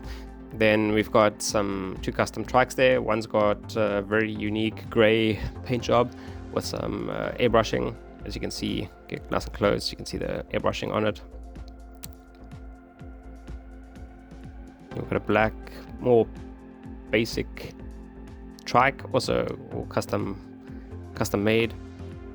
Then next to that we've got a bright orange Ford Capri. Next to that we've got Toyota FJ Cruiser short wheelbase, the FJ40 spec. So this is the older version, older than the blue one that we saw earlier. Then we've got a Mazda Capella next to that, and here comes Shannon with Chip and Dip. You can see There we go, with nice spicy jalapeno mayo. We didn't get me eating any of that. Then we've got 2020 BMW 850i. That's the X850i Grand Coupe. So those you also don't see too many of. They're quite expensive, and the big BMWs, as we know, depreciate very quickly. And then we've got the 2022 M4 on the left there, as well as the Audi display stand. Here's the interior of the 2023 BMW X1. I like it. It's got a nice one big screen for everything. So there you see your speedo, and on the left there you've got all your infotainment. The brown interior I don't personally like. Panoramic roof does look good with a double panoramic roof. And there's your gear lever and steering controls. M Sport model, so it's got the M Sport steering wheel, which is a bit thicker than the regular one. Yeah, it looks good all in all. Then we've got Onica off-road products display, a classic Toyota Hilux there with their products on it. Nice suspension showing that it articulates nicely, as well as the more modern Hilux. We've got a 2020 Hilux there with also some of their products, the bull bars. Then we've got a Land Cruiser V8 double cab with some more of their products on here, with a winch, the front nudge bar. Next to that, we've got a Toyota RAV4, 2023 Toyota RAV4. I like the color very much. Then next to that, Toyota Urban Cruiser. Then 2022 Toyota Hilux. Color is pretty good. I know a lot of people just go for white, but it's good to see something different besides the white. Then we've got a 2023 Lexus IS 300H. You don't see too many of the ISs on the roads, except if the undercover police. Most of the undercover police have got these Lexus, so it's good to see them. Then 2023 Lexus LC500 convertible. These also you don't see very many, probably because of the price tag, well as not everyone likes the styling, the very sharp lines, and the red interior. That's also a very some people love the red interior, some don't. So I don't particularly like the red interior with the white. If it's maybe a different color, it might have been a better color combination. And yeah, there's nothing too there's nothing too special when you get into Mercedes. Most people will know what I'm talking about. If you get into expensive Mercedes-Benz, then you feel special. But the LC, it doesn't. If you get into it, it doesn't feel very special. And then the bike display, got a Kawasaki there to start things off. Then a Royal Enfield Bullet 500. Then a Honda CB 750, and then ending off with a Suzuki GT 380. They're not very rare bikes, these, but they are getting more and more scarce. That one's got a bit of a dent on the tank there. But besides that, in overall good condition. All the bikes are in good condition. Then moving on, we've got Nissan Skyline there. Then we've got Datsun 300C that's been customized. Nice big wheels, been resprayed this grey color. Then we've got a Datsun 510 Triple S Coupe. We've got two of them side by side there, just different years. Then we've got a Nissan 1400 pickup there. Then Datsun 1200 GX Coupe. Then Datsun 512 1200, just the basic one. Then to the other side, we see some more vendors there. That was right next to the auction cars. So at the back there, next to the buses, there are some cars that are going to be in auction. So we've got some more guys, just like spectator tent, just sitting down so people could get a break out of the heat. Then we've got another 4-door Nissan Skyline. They're not very rare, but this one's in good condition. You don't normally see them in this good condition. Then next to the Skyline, we've got Datsun 160U as well as 160U Triple S's. Quite a few of them, yeah, which is good to see. You don't see too many of them. There's a 160U Coupe.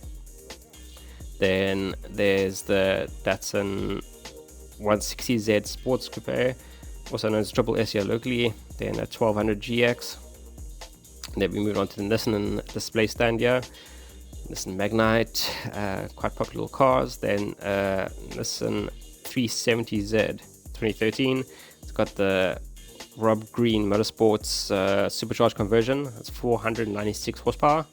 Yeah, it's quite powerful compared to the standard car. so it gives it a good punch. So we're going to listen. I found a clip of them on the dyno, of this vehicle on the dyno, so let's listen to that vehicle on the dyno. And it's a manual, which is good to see, so at least you can drive it.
Then moving on from that, we've got a 1958 Chevy Ballet, the 4-door. These are all cars that are going on auction on the day. I didn't stick around for the auction, but it'll be interesting to see what these vehicles sold for. And then with Cliff's Rad Rod there, looks like a T-bucket hot rod. Then we've got a Renault 25 V6 injection, also not a very common car in South Africa. The Renaults are not very common cars in South Africa. For some reason we don't like them here locally too much. And then we've got a 2010 Renault Clio RS Gordini, red Toyota MR2 there, Mitsubishi Tredia Turbo, which are quite rare for South Africa. The turbo cars, not many people own turbo cars from that era.